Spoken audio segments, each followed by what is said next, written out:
Hey y'all, it's Nikki from Nappy Locks. Watch me do this natural experience on this client here. His name is Ray, and we went ahead and gave him a full detox and lock reattachment. As you can see, his locks were in bad shape. They were skinny, they were falling off the base, they were embedded with lint and all type of other things. So we had to go ahead and remove them and do a complete overhaul. I told mom that don't even to salvage these, but she had faith in me. I had faith in me, and he was game for everything. So we went ahead and he was like, no matter what it takes, I want to keep my locks. I don't want to start from the bottom.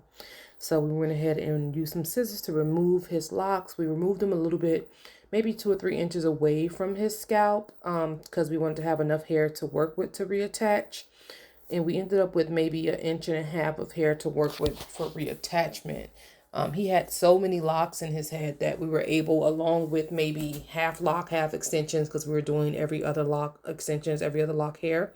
I made 60 lock extensions and we have like 30 left. So he only has 30 extensions in his head. And he still has enough locks left over of his natural hair that his mom wants to think about putting them in her hair to start her lock journey.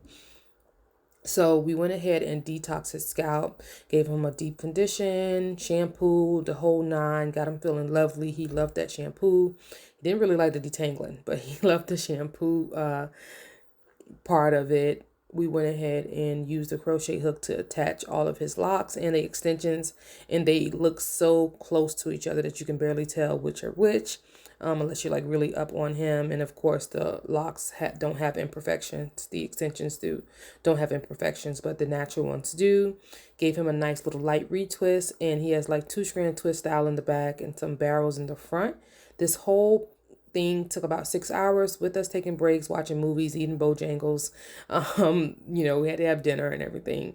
But this is his style. He's super happy, fresh and clean for the new year.